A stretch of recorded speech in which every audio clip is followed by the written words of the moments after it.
Hello friends, আজকে হচ্ছে আমার কর্তার রেসিপি, নতুন রেসিপি আমার কর্তা বানাচ্ছে। দেখুন, বেসন, কর্নফ্লাওয়ার, সুজি আর হলুদ আর লবণ দিয়ে এটা বড়া ভেজে নিচ্ছে প্রথমে। তারপরে ঘি পালং হবে। পালং শাকটা ধুয়ে এমনি কড়াইতে উলিয়ে নিয়ে পেস্ট করে নিয়েছে। পেস্ট করে এবার মশলা কি দিচ্ছে আমি দেখি। একে একে সব বড়াগুলো ভেজে নেওয়া হবে।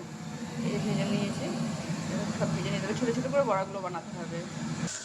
ঘি পালংগুলো দেওয়া হবে আলু, আর এখানে বেগুন কেটে রাখা আছে আর মিষ্টি কুমড়া। এটা এখন ভেজে নেওয়া হবে, ভেজে নেওয়া হচ্ছে। আর এখানে বড়াটাকে ভাজা হয়ে গেল সবটি, আর এই আলুটাকে এখন ভেজে নেবে। এখানে মশলাটা পেস্ট করে রাখা আছে, ধনে গুঁড়ো, জিরা গুঁড়ো, লঙ্কা, আদা, তেজপাতা, এটা আমি পেস্ট করে নিয়েছি। অল্প মিষ্টি দিয়ে দিলাম, চিনি দিয়ে দিলাম মশলাটার মধ্যে। বেগুনটা অবশ্যই ছিলে ভাজবেন আপনারা, যাতে পালং শাকের সঙ্গে মিশে যায়।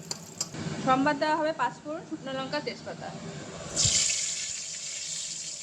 পরিমাণ মতন হলুদ দিয়ে দিবেন, স্বাদ মতন লবণ দিয়ে মশলাটা এবার ভেজে নেবেন ভালো করে।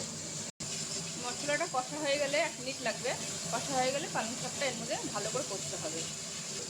কাঁচা লঙ্কা চিড়ে দিবেন, একটু অল্প অল্প হালকা মশলাকে কেটে কেটে দিয়ে দেবেন।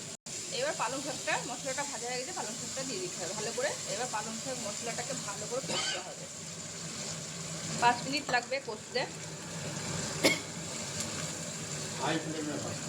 আর এটা ফুল আজে ভাজতে হবে, একদম গ্যাসটাকে ফুল করে দিতে হবে, তাহলে তাড়াতাড়ি হবে। অনেকটাই টাইম লাগে তো, তাই। ঘি পালংয়ে পালংটা অর্ধেকটা ভাজা হয়ে গেছে। এবার আমি এর মধ্যে অ্যাড করে দিলাম ওই যে বড়া ভেজে রেখেছিলাম, মিষ্টি কুমড়া ভেজে রেখেছিলাম, বেগুন আর আলু ভেজে রেখেছিলাম, ওগুলোকে দিয়ে ম্যাশ করে দিচ্ছি। এবার ভালো করে ভাজা হয়ে গেলে হালকা জল দেব, দিয়ে যখন একটু জলগুলো শুকিয়ে যাবে তখন, এখন একটু ঘি দিয়েছি, তখন বেশি করে ঘি দিয়ে নাড়াচাড়া করে একটু চাট মশলা বানিয়ে রেখেছি, ওই চাট মশলাটা দিয়ে নামিয়ে দিয়ে ঢেকে রেখে দেবো, এবং গরম ভাতের সঙ্গে পরিবেশন করলে খুব ভালো লাগে খেতে। একবার খেয়ে দেখবেন। এই যে ঘিটা আমি দিয়ে দিলাম, ঘিটা ভালো করে এবার একটু শুকাতে হবে, জাল দিতে হবে, না তো ঘিটা আবার কাঁচা ঘিয়ের গন্ধ করবে। এমনি কাঁচা ঘি খাওয়া যায়, কিন্তু তরকারিতে দিতে গেলে ঘি যদি আমি ভালো করে না করি, কষি, সেই ঘিটা বাজে গন্ধ একটা করে। এই চাট মশলা অ্যাড করছে, এবার হয়ে এসছে। এবার এটা ভালো করে নেড়ে চেড়ে নামিয়ে দেওয়া হবে। রান্না হয়ে গেল। এটা আমার কর্তার রেসিপি, আমি রান্না করিনি, আমার কর্তা করেছে। এরকম রান্না করে খেয়ে দেখবেন। এটা হচ্ছে ঘি পালং, একদম নতুন রেসিপি।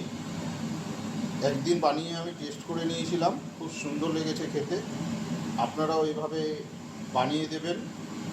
এর মূল রেসিপিটা হচ্ছে, আপনাকে পালং শাকটা প্রথমে ভালো করে ধুয়ে এমনি কড়াই গরম করে ওর মধ্যে দিয়ে দিতে হবে, দিয়ে একদম মেশ করে জলটাকে মেরে দিতে হবে। যখন শুকনা হয়ে যাবে শাক, তখন নামিয়ে ঠান্ডা করে মিক্সিতে গুঁড়ো করে নিতে হবে।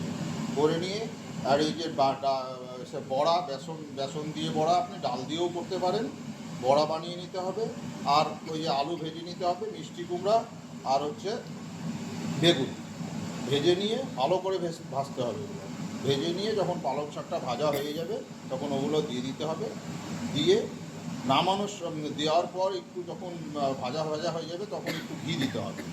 ঘি দিয়ে ভাজতে যখন নামানোর সময় আবার একটু বেশি করে ঘি দিয়ে নামিয়ে গরম ভাতের সঙ্গে সার্ভ করবেন। খেয়ে দেখবেন কেমন লাগছে, কমেন্ট করে অবশ্যই জানাবেন। তাহলে রাখছি, আজকে আমার কর্তার রেসিপি।